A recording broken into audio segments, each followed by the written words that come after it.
What's important this week in this video? Dollar weakness, non-farm payrolls, and equity markets, which had been rising again.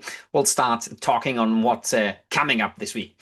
Friday's non-farm payroll data might kind of be something worth a consideration if you trade markets. Why?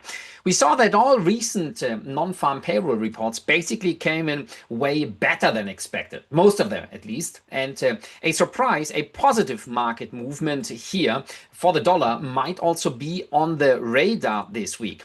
If we get dollar with strength potentially further, if a better than expected result will kick in, this might help the greenback, but that this might not support equity markets is what we like to talk about as well. Why that?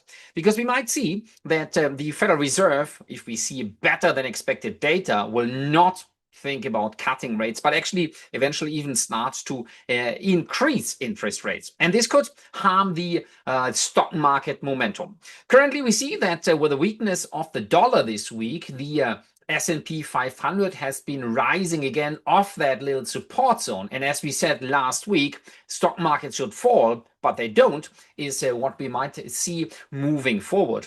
If the technical support zone lasts, if the market can break higher off that area, we might actually continue in this upside motivational trend. And why that? Simply just because the market motivation is just happening here as a positive result, the market's momentum moving higher. And we have something also important. End of the month flows, right? We saw that equities kind of started correcting so far. But what if the market during the first days in July will also start to increase again, to maybe kind of even breaking higher or breaking beyond that technical resistance area, the zone we just marked in here in this trend line, right? So if the market breaks this zone, we might see indeed another positive push here in the S&P 500, potentially causing market momentum to increase. The dollar this week has started to weaken somewhat, and the weakness of the greenback might actually also help the precious metals market. Gold has been starting to appreciate again, and gold has been breaking higher of this support zone. So this support area is just what we see here, and the upside momentum in this market might continue to push this market momentum towards higher levels. So the gold price here looking kind of rather positive in regards to upside push here, and this might just simply be due to the fact that the US dollar's weakness helps the gold market moving higher. In terms of risk sentiment, we don't see anything major. If we are looking at the weekly chart here in gold, we see that simply the market is continuously starting to appreciate, but the market also trades below this 50 moving average, and that is currently the killer, which long term could actually push the gold price towards lower levels. We saw that the month of June so far has pushed the markets towards way lower areas. And what if the market towards the end of the month here, towards the end of June, starting to appreciate, which is actually what might happen. The market might rise gradually this week, maybe next week, maybe due to some dollar weakness as well, before then pushing back to lower price ranges as well. The same is happening actually in silver. Silver is also starting to appreciate slightly with a recent weakness or the renewed weakness, say, of the dollar. The market might actually appreciate again somehow further, but silver looks actually kind of quite weak. And if we're looking at it from this behavioral pattern, we see that the 50 moving average is just getting a dent, and the recent trend line looking set to basically also weaken this market. Whether we see another retracement higher or whether we see another lowering market momentum to then push the market higher and eventually lower might be the case here, because the market's momentum in general in silver is also implied or impacted by the demand story. If we see oil prices weakening, we'll take a look into this in a second. We see maybe the demand story in the equity side or from equity markets, especially when they start to correct a little bit, could be the case, causing silver to move actually again back to lower prices, and that's exactly what we observe here when looking at it from the monthly chart as well. The silver market looks really weak actually, and that might be something interesting long term. We pointed out a few times here that we will eye this long-term support area. That previous resistance long time ago might now act as a support now in the current times here, and that's exactly where we would like fundamentally start to buy into this market medium term, as we expect that the market might still have some room to the upside within the next 3, 5, 10 years, whatever, right? So like the dollar's weakness, medium to long-term dollar weakness might actually help the silver market to push back eventually over the long period of time. Looking at oil markets are super interesting as well. And now we talked about recently, are the conflicts or is the conflict flaring up between the United States and Iran? It's not quite. There were attacks left and right, but it seems the markets also get a bit of a fatigue situation here.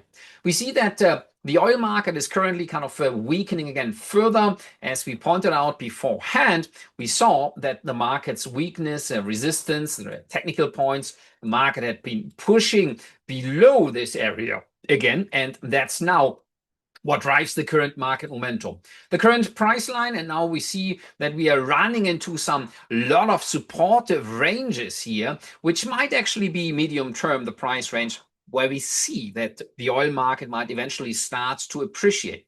What if the dollar's weakness continues? We could see that oil gets a bit of a supportish push from this and by this market to the upside, because the market had fallen sharply, right? And let's look back at the charts. We observe that the oil market has been weakening substantially, and a retracement, and again, a retracement maybe early in July might push the market higher, potentially not all the way to this area, but even if the market pushes back towards this 50 moving average range, we could see that this or such retracement might be sufficient, first of all, for the market, or before the market will start and resume downside motivation medium term again. Crypto have been kind of really lagging behind as well. And we saw that the recent positive momentum in the crypto space, especially in Bitcoin, has not been happening much. Instead, we saw that the market momentum kind of weakened, right? Medium term, downside momentum. Retracement to the upside, downside. Retracement to the upside, downside again. And now this retracement might kind of extend towards slight higher areas as well. However, it looks like, at least for now, especially during this quieter summer month, that the Bitcoin market might actually start to weaken again even further. So that upside here and the scribbling where you can't see any single thing anymore here might come to an end at some point soon, and the market, especially off the weekly charting pattern, looks set to kind of weaken again. Previous support, now turning resistance. Guys, it's always the same story we observe here. And now with the early days in July, maybe the market strengthens slightly. That's the weekly chart, before starting to depreciate again even further. And that said, that's the weekly chart. On the long-term charting pattern, looking at the monthly chart, we see that the market broke the 50 moving average, and that's again the same story. Early July, maybe the market pushes slightly higher to then in the end see and observe some further weakness. That should be, and that's the attempted bearish candlestick pattern I just pushed in here right now. If we see the market retracing higher in the end, I would still expect that the market towards the end of the month in July will also continue with its further weakness market motivation. We talked about the dollar. Let's start pushing towards the euro-US dollar currency pair. The FX market, interesting in general. So the market's decline had happened. The market pushed, and again, let's move staircase-wise, high, down. Staircase higher, down again, right, high, down, and so on. You know what I mean? These are the recent steps. The next step might be previous support on the left, now turning resistance, any weakness in this currency pair, and then implied strength of the US dollar might be interesting. Any further momentum to the upside might indicate that the market will potentially rise towards this next level, 120, 115, 115.30, whatsoever. Another push higher might occur, and that's exactly how we observe this entire story, right? We saw it a couple of times in the past. We saw the euro somehow rising. We see the pound also rising slightly. towards the next support zone only, and the Aussie is lagging behind slightly. So that tells us about the risk sentiment. If risk sentiment will fade eventually again, the Australian dollar might also kind of be the indication that the market is going to weaken at some point soon, and that's exactly the downside pressure we see.